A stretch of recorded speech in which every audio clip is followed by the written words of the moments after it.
Hello everyone, welcome back to my YouTube channel GK donuts. तो दोस्तों, last class में हमने यूनियन एग्जीक्यूटिव का एक इंट्रोडक्शन वीडियो आया था, जिसमें हमने यह जाना था कि यूनियन एग्जीक्यूटिव में कौन कौन लोग पार्ट होते हैं, उनके क्या क्या फंक्शंस होते हैं, इन सभी के बारे में हमने जाना था। और आज की इस वीडियो में हम यूनियन एग्जीक्यूटिव के पार्ट 1 लेके आए हैं। इस वीडियो में हम बेसिकली प्रेसिडेंट के बारे में जानेंगे, यानी प्रेसिडेंट के क्या फंक्शंस होते हैं, प्रेसिडेंट बनने के लिए क्या क्वालिफिकेशन होती हैं, उनके इलेक्शन के क्या मेथड होते हैं, कौन कौन लोग उनके इलेक्शन में पार्ट ले सकते हैं, उनके टर्म ऑफ ऑफिस और बहुत सी चीज़ें हम इस वीडियो में जानेंगे। तो चलिए शुरू करते हैं। Important point. तो दोस्तों, हमारा जो कॉन्स्टिट्यूशन ऑफ इंडिया है उसके आर्टिकल 52 में यह बात बोली गई है कि there shall be the president of India, मतलब भारत में एक प्रेसिडेंट होना चाहिए। यह बात आर्टिकल 52 में बोली गई है। सेकेंड पॉइंट, जो हमारे जो प्रेसिडेंट होते हैं वह फर्स्ट सिटीजन होते हैं इंडिया के, मतलब भारत के प्रथम नागरिक हमारे प्रेसिडेंट होते हैं।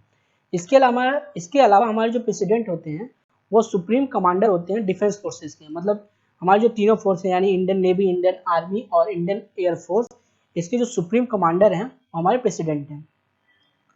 और दोस्तों, आर्टिकल 53 में एग्जीक्यूटिव पावर्स की बात की गई है प्रेसिडेंट की। लेकिन दोस्तों 1976 में हुए 76वें अमेंडमेंट में जो हमारे प्रेसिडेंट थे उनके काफ़ी पावर को रिस्ट्रिक्ट कर दिया गया, और यह बात बोली गई थी कि जो भी काउंसिल ऑफ मिनिस्टर एडवाइस देंगे प्रेसिडेंट को, प्रेसिडेंट उसे मानने से इनकार नहीं कर सकते।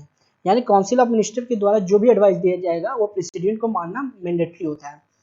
तो इस तरह से जो दोस्तों हमारे प्रेसिडेंट का जो पावर है वो सिर्फ फॉर्मल रह गया था, और जो असली पावर है वो काउंसिल ऑफ मिनिस्टर के पास चला जाता है। और जो काउंसिल ऑफ मिनिस्टर जो भी एडवाइस देंगे उनके बिना हमारे प्रेसिडेंट कोई भी काम नहीं करते हैं। इसके अलावा दोस्तों कुछ इंपॉर्टेंट पॉइंट है। जो हमारे देश के पहले प्रेसिडेंट थे वो डॉक्टर राजेंद्र प्रसाद जी थे। हमारे देश की पहली महिला प्रेसिडेंट डॉक्टर प्रतिभा देवी सिंह पाटिल जी थी।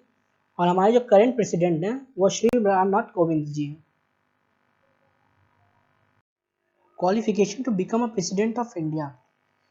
तो इसमें पहला है दोस्तों कि must be the citizen of India, मतलब कि जो भी व्यक्ति भारत के प्रेसिडेंट के चुनाव के लिए खड़ा है उसके लिए भारत का नागरिक होना सबसे जरूरी है।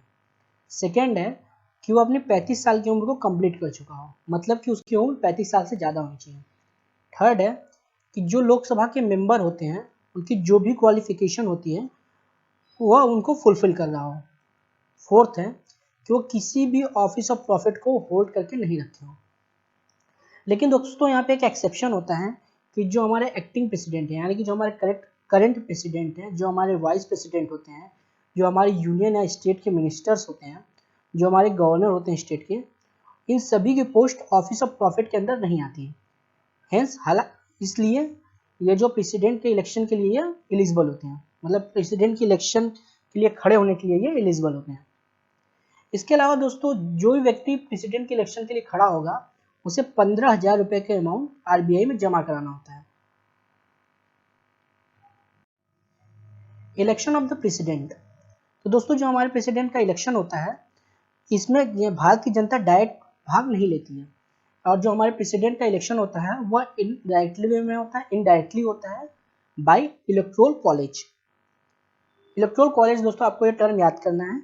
और इलेक्टोरल कॉलेज यानी होता है कि दोस्तों बेसिकली एक समूह होता है, यह ऐसे लोग का समूह होता है जो कि राष्ट्रपति के चुनाव में भाग लेते हैं। तो अब ऐसे लोग कौन कौन से लोग होते हैं? The elected member of the Lok Sabha and Rajya Sabha, मतलब लोकसभा और राज्यसभा के जो इलेक्टेड मेंबर होते हैं वह। इसको हम समझने के लिए दोस्तों एक एग्जांपल ले सकते हैं कि जो हमारे लोकसभा को मैक्सिमम स्ट्रेंथ है वो 552 है, और इनमें से 550 जो होते हैं वो इलेक्टेड मेंबर होते हैं, जबकि जो 2 मेंबर होते हैं वो नॉमिनेटेड मेंबर होते हैं। इसी तरह राज्यसभा की जो मैक्सिमम स्ट्रेंथ है वो 250 है, जिसमें से 238 इलेक्टेड मेंबर होते हैं, और ये जो 12 मेंबर होते हैं यह नॉमिनेटेड मेंबर होते हैं। तो राष्ट्रपति के चुनाव में दोस्तों सिर्फ और सिर्फ यह 550 और 238 जो संख्या है, जो लोग हैं, वही लोग राष्ट्रपति के चुनाव में अपना वोट दे सकते हैं। इसी तरह जो दोस्तों जो लेजिस्लेटिव असेंबली होती है हमारे स्टेट की, उसके इलेक्टेड मेंबर, और जो लेजिस्लेटिव असेंबली होती है हमारी दिल्ली और पुडुचेरी जो कि हमारी यूनियन टेरिटरी हैं, उसके इलेक्टेड मेंबर।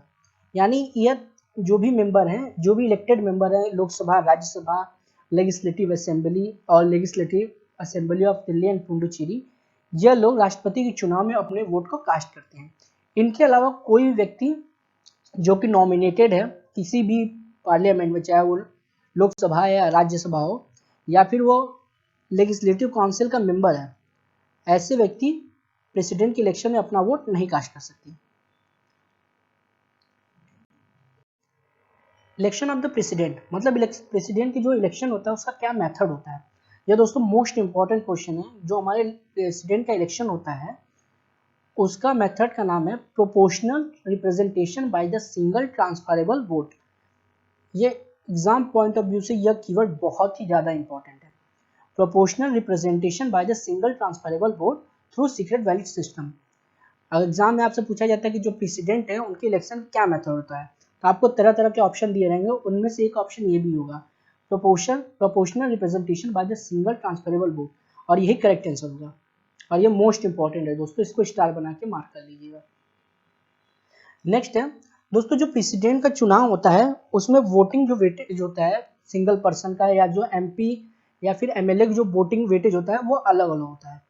इसीलिए इसमें यह पॉइंट दिया गया है कि the total voting strength of parliament, मतलब लोकसभा और राज्यसभा के जो मेंबर होते हैं उनका टोटल वोटिंग स्ट्रेंथ बराबर होता है ऑल द लेजिस्लेटिव असेंबली, मतलब सभी लेजिस्लेटिव असेंबली की जितने भी टोटल वोटिंग स्ट्रेंथ है उनके।